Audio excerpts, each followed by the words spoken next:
Bismillahirrahmanirrahim.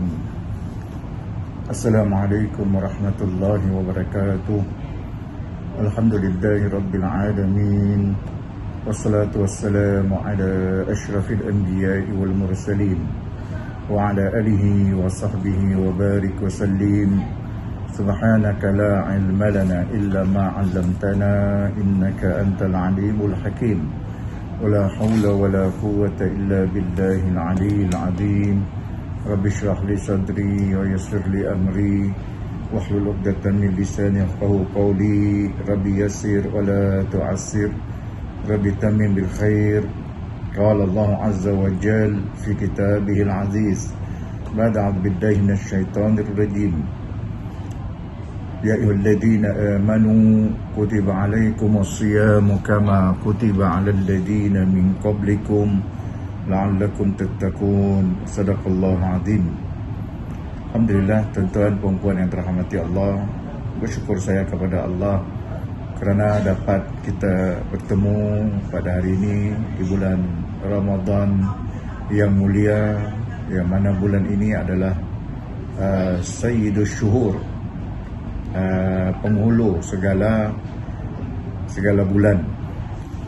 Jadi tuan-tuan yang dirahmati Allah, bulan Ramadan adalah satu bulan yang sangat banyak ganjarannya, yang mana kita sebagai orang Islam ataupun mukmin yang percaya kepada Allah Azza wa Jal, kita hendaklah mengambil peluang yang sebesar-besarnya untuk kita mengumpul pahala. Sebab Allah menurut apa yang disebut oleh Nabi SAW, man sama ramadana imanan wa ihtisaban ghufira lahu ma taqaddama min dhanbi. Siapa yang berpuasa pada bulan Ramadan dengan penuh keimanan, wa ihtisaban, ada yang menerjemahkan ihtisab ini adalah mengharap pahala daripada Allah, ada juga yang menerjemahkan sebagai mengharap keridhaan Allah Azza wa Jal. Tapi dengan kata lain, ihtisab sini iaitu mengira-ngira pahala yang Allah bagi kepada orang yang berpuasa. Jadi mereka yang beriman dan mengharap pahala ataupun keridhaan Allah, maka Allah Azza wa Jal akan mengampunkan dosa mereka yang telah lalu. Begitu juga tuan-tuan yang dirahmati Allah, ada satu hadis lain, Nabi bersabda, man qama ramadana, siapa yang bangun malam sembahyang tarawih, ataupun sembahyang tahajud, baca Quran, berzikir, imanan wa ihtisaban, dengan penuh keimanan dan mengharapkan pahala ataupun keridhaan Allah Azza wa Jal, maka Allah Azza wa Jal akan mengampunkan dosanya yang telah lalu. Hadis-hadis ini diriwayatkan oleh Imam Bukhari dan Muslim. Justru tuan-tuan puan-puan yang dirahmati Allah Azza wa Jal, apa yang ingin saya sebut di sini adalah kebanyakan kita pada bulan Ramadan ini tidak mengambil indah ataupun kisah dengan apa yang Nabi SAW telah sebutkan dahulu, yang mana kita tidak mengambil indah. Contohnya, kalau sembahyang di sebuah masjid itu 20 rakaat tarawih campur 3 rakaat witir, tapi pada 8 rakaat ramai yang sudah balik. Artinya kalau ada 10 saf, tinggal 3 saf ataupun 2 saf di mana-mana masjid.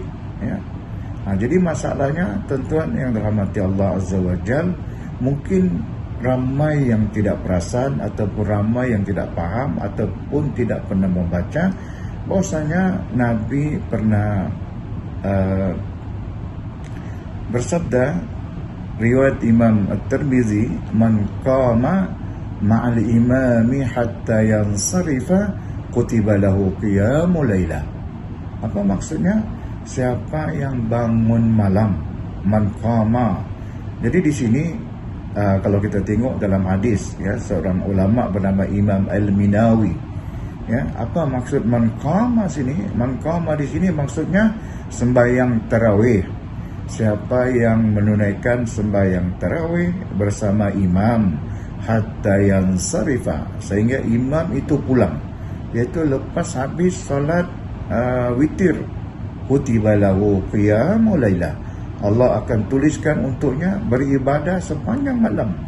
Iaitu ketika lepas isyak tu dia beribadah, ya, sampai hampir subuh tu dia ditulis pahalanya beribadah sepanjang malam.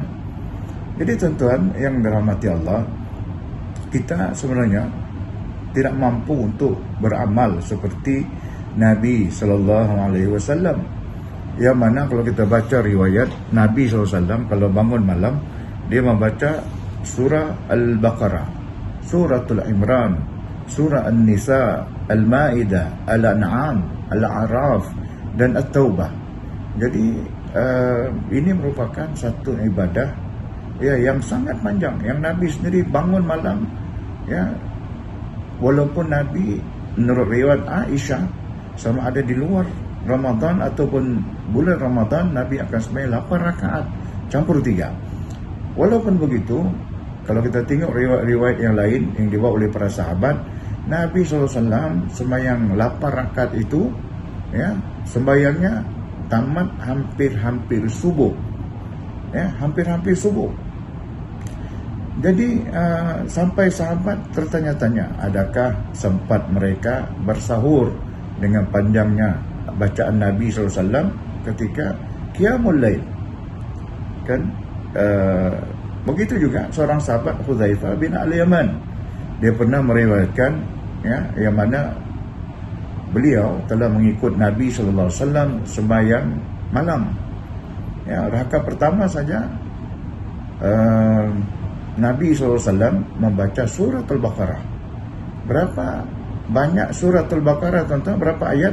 286 ayat. Habis surah Al-Baqarah, Nabi SAW menyambung pula kepada surah An-Nisa. Surah An-Nisa berapa ayat? 176 ayat. Lepas tu Nabi kembali kepada surah Al-Imran. Berapa panjang ayatnya? Lebih kurang 200 ayat. Jadi Nabi SAW satu rakaat saja dia membaca 3 surah, yang mana 3 surah tersebut 6 juz. 6 juz. Justru itulah Nabi SAW di dalam riwayat Aisyah, ya, dan Imam Bukhari, ya, dalam hadis Imam Bukhari, Nabi SAW pernah sembahyang 3 malam, ya, 3 malam sembahyang tarawih. Malam pertama Nabi menjadi imam, subuh tu sahabat-sahabat bercerita. Lepas tu malam kedua bertambah ramai sahabat sembahyang sunat, ya, tarawih bersama Nabi. Lepas tu malam ketiga, ya, malam ketiga bertambah ramai. Nabi tetap juga mengimamkan solat tarawih tersebut. Tapi bila malam keempat, ya, dalam hadis, ya, disebutkan bahwasanya masjid Nabi saja tidak cukup, ya, tidak cukup untuk menampung, ya, dalam hadis tu kanatil lailur rabi'ah ajazal masjidu an ahlihi, artinya masjid tidak boleh menampung lagi sahabat-sahabat, ya, untuk menunaikan salat tarawih, ya, kerana sahabat-sahabat Nabi ada 100,000 lebih, sedangkan besar Masjid Nabawi itu 50 kali 50. Jadi masa ketika subuh Nabi bertasyahud, ya, bersyahadah, dan Nabi kata fa innahu lam yakhfa alayya makanukum. Nabi lebih kurang beginilah makna dia, aku tahu kamu sebenarnya menunggu aku semalam, walakinni khasyitu an tufrada alaikum fata'jizu anha, tetapi kata Nabi, aku takut sembahyang tarawih itu diwajibkan kepada kamu, fata'jizu anha, kamu tidak mampu melakukannya. Justru itu, daripada situlah Nabi tidak mengadakan sembahyang jamaah tarawih, sehinggalah Abu Bakar memerintah 2 tahun lebih, dan ketika Sayyidina Umar pun melihat di Masjid Nabawi, dan Sayyidina Umar berkata kepada sahabat-sahabatnya, Dia kata, inni ara law jama'tu haula'i ala qari'in wahidin lakana amsal. Sayyidina Umar kata, kalaulah dia kata aku dapat menghimpunkan semua sahabat yang sembahyang berpecah-pecah ni, ya, dalam Masjid Nabawi, lakana amsal, adalah lebih ideal. Jadi fa'azama dalam hadis tersebut, ya, dia pun berazam dan dikumpulkan semua sahabat, ya, dan diimamkan oleh Ubay bin Ka'ab, ya, seorang sahabat Nabi yang pakar dalam Al-Quran. Jadi tengok bagaimana Umar mengumpul balik sembahyang jemaah, dan di situ dia telah menentukan sembahyang tarawih itu 20 rakaat dan sembahyang witir 3 rakaat. Tetapi tidaklah sembahyang itu dibuat hampir-hampir subuh seperti mana yang dibuat oleh baginda Nabi sallallahu alaihi wasallam. Cuma ya, tuan-tuan yang dirahmati Allah, jalan keluar kalau kita seperti mana hadis tadi itu, ya, kalau kita mau dapat pahala bersama imam yang mana kita akan dituliskan beribadah sepanjang malam, kalau ada masjid yang sembahyang 8 rakaat, kita pergilah situ, ya, pergi ke situ dan kita sembahyang 8 rakaat campur 3 sehingga imam tamat sembahyang witir. Tapi kalau sembahyang 20 rakaat, ya, seboleh-bolehnya kita jangan tinggalkan imam itu sehingga imam habis, ya, imam habis. Kita tengok juga bagaimana Imam Ahmad, ya, Imam Ahmad, anak murid Imam Syafi'i, ya, dia sendiri, dia tidak tinggalkan imam melainkan apabila sudah tamat, kerana beramal dengan hadis Nabi SAW, yang mana Nabi telah menyebut siapa yang sembahyang tarawih bersama imam sehingga imam tamat dan ataupun balik, maka akan dituliskan kepadanya beramal, ya, beramal ibadah sepanjang malam. Justru itulah Imam Ahmad tidak akan meninggalkan. Jadi bagi kita, saya nasihatkan tuan-tuan puan-puan dirahmati Allah, kita habiskanlah 20 rakaat campur 3 rakaat, ya, kerana hidup kita ni sangat pendek dan kita mengharapkan pahala daripada Allah Azza wa Jal. Bila kita mati nanti, yang kita harap adalah pahala yang kita harapkan, kan? Kita takut, ya, ada satu hadis Nabi SAW yang dibawa hadis ini oleh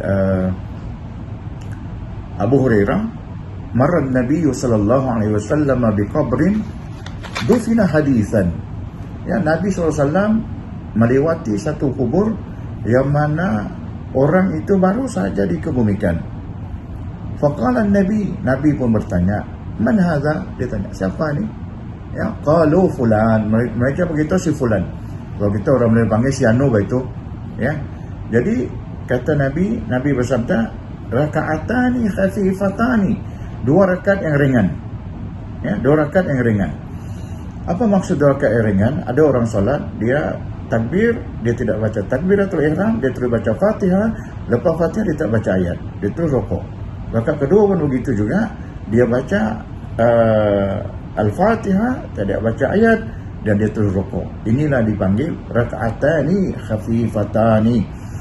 Jadi Nabi menyebut tu rakaatani khafifatani mimma tuhkiruna wa tanaffaluna, 2 rakaat yang ringan yang kamu remehkan dia dan kamu rasa lah ini sembahyang sunat sejauh ini, ya, yaziduhuma fi amali, 2 rakaat yang ringan itu ditambah pada buku amalannya. Ahabbu ilaihi min baqiyati dunyakum, lebih disukai, ya, lebih disukai orang yang sudah masuk dalam kubur itu.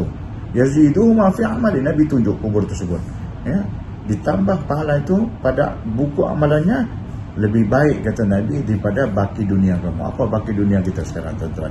Ada rumah, ada duit, ada kereta dan sebagainya, ada tanah. Tapi orang yang sudah meninggal itu, dia tidak mau lagi apa yang harta-harta di dunia.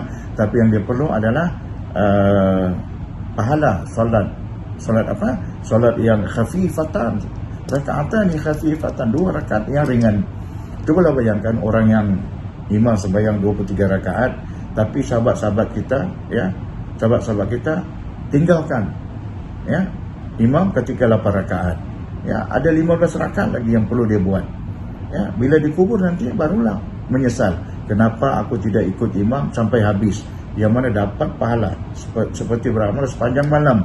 Dan kenapa pula aku tinggalkan lagi amalan-amalan sunat 12 rakaat lagi sembahyang tarawih dan 3 lagi sembahyang witir. Kenapa aku tinggalkan? Bila mati nanti masuk kubur baru menyesal. Ya, ini Nabi SAW sendiri mengajak kepada kita, ya, agar kita jangan sia-siakan solat walaupun dia hanya solat sunat, ya, solat sunat. Jadi sekadar ini saja daripada saya, ya, di bumi Kota Kinabalu Sabah. Minta maaf banyak-banyak seandainya ada terkasar bahasa terlanjur bicara. Aku qouli hadza astaghfirullahal azim li wa lakum. Wassalamualaikum warahmatullahi wabarakatuh.